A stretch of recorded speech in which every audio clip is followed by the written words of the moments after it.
आपका बात करते हैं दिल्ली यूनिवर्सिटी में। क्या देश की सबसे बड़ी यूनिवर्सिटी में से एक दिल्ली विश्वविद्यालय में एडमिशन के लिए मार्क्स जिहाद चलाया जा रहा है? जी हाँ, ये सवाल इसलिए उठ रहे हैं क्योंकि इस बार दिल्ली यूनिवर्सिटी के एडमिशन में एक खास राज्य के छात्र बाजी मार रहे हैं।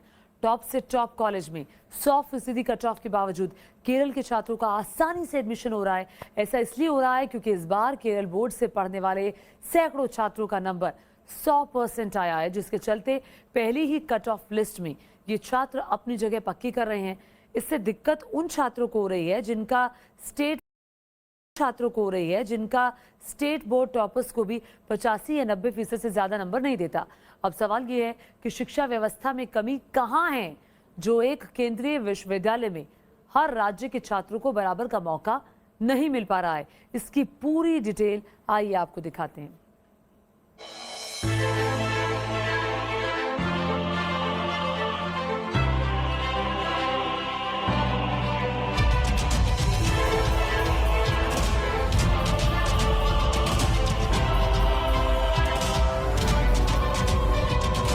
देश की सबसे प्रतिष्ठित यूनिवर्सिटी दिल्ली विश्वविद्यालय, जिसमें दाखिले का दौर शुरू हो गया है।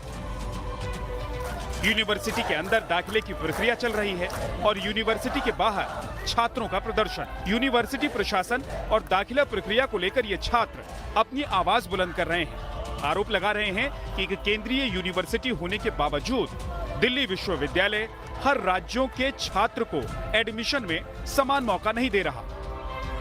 हमारी मांग ये है कि सभी स्टूडेंट्स जो देश भर के किसी भी बोर्ड किसी भी राज्य से आते हैं, उनको सबको समानता के अधिकार के हिसाब से उनको दिल्ली विश्वविद्यालय में एडमिशन मिलना चाहिए। समस्या क्या है, कुछ स्टेट बोर्ड्स ने मार्क्स को इन्फ्लेट कर दिया है। सभी स्टूडेंट्स के 100% मार्क्स हैं, उस कारण से स्टूडेंट्स को एडमिशन नहीं मिल पा रहा है। अन्य 99.5% वाला स्टूडेंट भी सड़कों पर घूम रहा है। दाखिले पर नई बहस इस बात को लेकर हो रही है कि क्या एडमिशन में छात्रों के साथ भेदभाव हो रहा है। यह बहस इसलिए शुरू हुई क्योंकि इस बार दिल्ली यूनिवर्सिटी के हर टॉप कॉलेज में केरल के छात्रों का बोलबाला नजर आ रहा है, क्योंकि केरल में ज्यादातर छात्रों के नंबर दूसरे राज्य बोर्ड के छात्रों से ज्यादा आए हैं। मौजूदा एडमिशन प्रक्रिया को लेकर अखिल भारतीय विद्यार्थी परिषद यानी ABVP के कार्यकर्ता प्रदर्शन कर रहे हैं। दिल्ली यूनिवर्सिटी में एडमिशन को मार्क्स जिहाद की संज्ञा दी जा रही है, जिसका इशारा केरल की ओर है और अब इस यूनिवर्सिटी के अंदर ही नई बहस छिड़ गई है। ये दिल्ली यूनिवर्सिटी का हिंदू कॉलेज है। हिंदू कॉलेज में पॉलिटिकल साइंस में एडमिशन के लिए 100% का कट ऑफ लिस्ट जारी किया गया है। इससे भी बड़ी हैरानी की बात यह है कि जनरल कैटेगरी की 20 सीटों के लिए यहाँ अकेले केरल के 19 छात्र 100% रिजल्ट के साथ तमाम मापदंड पूरा कर रहे हैं। 20 सीटों में से सिर्फ एक छात्र ऐसा है जो केरल से बाहर का है और उसे यहाँ एडमिशन मिलने जा रहा है। अब सवाल है कि क्या हिंदू कॉलेज में एडमिशन के लिए देश के किसी भी दूसरे राज्य के छात्र योग्य नहीं हैं? अगर योग्य हैं, तो फिर 95% मौका सिर्फ एक राज्य के छात्रों को क्यों मिल रहा है? हिंदू कॉलेज के प्रिंसिपल और प्रोफेसर्स की दलील है कि उन्होंने एडमिशन के लिए सबसे ऊंची कट ऑफ लिस्ट जारी की थी। अब इस कट ऑफ लिस्ट को चाहे यूपी बिहार के स्टूडेंट्स पूरा करें या फिर केरल के, वो कट ऑफ लिस्ट पूरा करने वाले किसी भी छात्र को एडमिशन देने के लिए बाध्य हैं। इसमें तो सिर्फ कट ऑफ को ही देखते हैं, there is no other mechanism. तो कट ऑफ में जितने लोगों का आता है और उन्होंने अगर अप्लाई किया है और सारे डॉक्यूमेंट्स उनके करेक्ट हैं, बोर्ड रिजल्ट्स उनके वेरीफाई होते हैं, वो सब देखते हुए अगर वो होता है तो फिर हम बाध्य हैं उनको लेने के लिए। और ये कोई नई बात नहीं है, ये हमारे कॉलेज में और हर कॉलेज में ये समस्या है। अब साउथ इंडिया के जो बोर्ड्स हैं, मैं उनके बारे में विशेष क्या कहूँ, सिर्फ इतना ये जरूर कहूँगा कि जो उनका मार्किंग पैटर्न है और जो CBSE का मार्किंग पैटर्न है, उसमें शायद कहीं सिंक का अभाव है। स्ट्रक्चरली भी देखेंगे, संरचनात्मक तौर पर भी देखेंगे तो दोनों में थोड़ा भिन्नता है। CBSE सिर्फ 12th का मार्क्स रिजल्ट देती है, जबकि ये बोर्ड्स जो होते हैं वो 11th और 12th दोनों को मिलाकर एक फाइनल रिजल्ट्स डिक्लेयर करते हैं। अब होता क्या है कि ज़्यादातर लोगों को केरला बोर्ड में खास करके 90% से ज़्यादा है 11th में, लेकिन 12th में सबको 100% है। अब चूंकि दिल्ली यूनिवर्सिटी में सिर्फ 12th का रिजल्ट देखा जाता है, वो भी बेस्ट 4 में देखा जाता है, तो हम CBSE का भी बेस्ट 4 देखते हैं 12th का और उनका भी बेस्ट 4 देखते हैं 12th का।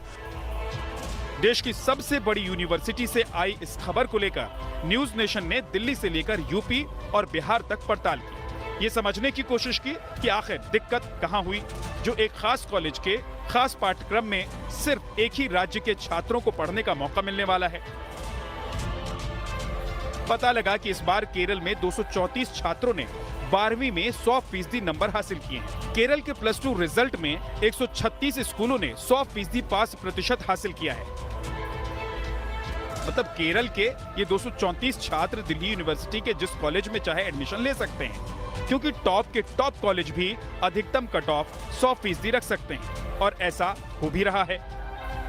डीयू के मुताबिक 7 अक्टूबर तक सीबीएसई बोर्ड से 31,172, Kerala board of higher secondary education से 2365, हरियाणा स्कूल शिक्षा बोर्ड से 1540, council for the Indian school certificate examination से 1429 और माध्यमिक शिक्षा बोर्ड राजस्थान से 1301 उम्मीदवारों ने अपना एडमिशन सिक्योर कर लिया है। मतलब फर्स्ट कट ऑफ लिस्ट में सीबीएसई के बाद सबसे ज्यादा एडमिशन केरल बोर्ड के छात्रों का ही हुआ है। सारे विद्यार्थियों को एक समान अवसर मिलना चाहिए, जिसके कारण चाहे यूपी बोर्ड का पढ़ने वाला विद्यार्थी हो, बिहार बोर्ड का हो, झारखंड बोर्ड का हो या फिर किसी भी स्टेट बोर्ड का पढ़ने वाला विद्यार्थी हो, ये जो 100% लाने की जो प्रथा बनती चली जा रही है, इस तरीके से तो राज्यों में 100% देने की होड़ लग जाएगी। एक कोई राज्य 100% दे रहा है, अगली बार कोई दूसरा राज्य भी 100% देगा, तो ये 100% आता कहाँ से? क्या कोई व्यक्ति, कोई स्टूडेंट अपने आप में इतना परफेक्ट होता है कि उसे प्रैक्टिकल में 100% मार्क्स मिल सके? ये स्वयं में एक मार्किंग के ऊपर भी क्वेश्चन मार्क खड़ा करता है। एक सेंट्रल यूनिवर्सिटी में एक खास राज्य के छात्रों की सबसे बड़ी एडमिशन संख्या को लेकर कई सवाल खड़े हो रहे हैं। सवाल ये कि आखिर केरल बोर्ड में सैकड़ों छात्रों को 100% नंबर कैसे मिल गए, जिसके चलते केरल बोर्ड के छात्र असमान रूप से दिल्ली यूनिवर्सिटी के कॉलेजों पर अपनी सीट पक्की करते गए। सवाल ये भी कि जब सारे मौके केरल के ही छात्रों को मिलेंगे तो बाकी बोर्ड के छात्र कहां जाएंगे। ये दिल्ली यूनिवर्सिटी के किरोड़ीमल कॉलेज में एसोसिएट प्रोफेसर राकेश कुमार पांडे हैं। 2 दिन पहले इन्होंने फेसबुक पर एक पोस्ट किया। पोस्ट में इन्होंने केरल बोर्ड के लिए मार्क्स जिहाद का शब्द इस्तेमाल किया।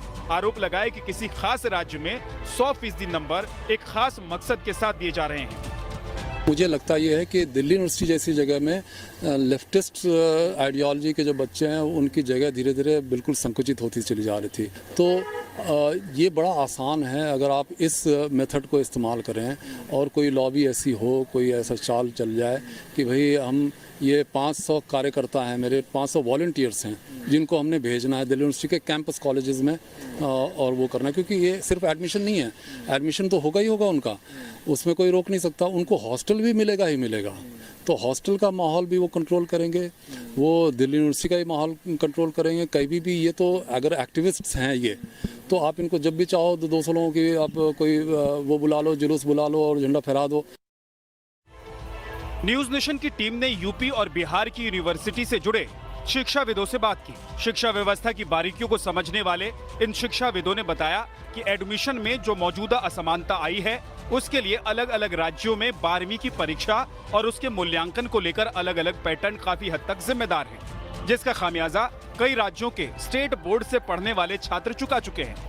कि यूपी बोर्ड में मूल्यांकन की जो प्रणाली है और प्रक्रिया है उस पर कहीं न कहीं सुधार की आवश्यकता है, गंभीर चिंतन की आवश्यकता है, अवलोकन की आवश्यकता है, क्योंकि इसमें 1-2 छात्र तो बैठते नहीं, इसमें लाखों लाख छात्र बैठते हैं और उसके बाद एक प्रेशर रहता है कि एक निर्धारित तिथि के अंतर्गत मूल्यांकन हो जाए, उसके बाद उनका मॉडरेशन हो जाए और उनकी परीक्षाओं के रिजल्ट भी घोषित कर दिए जाएं।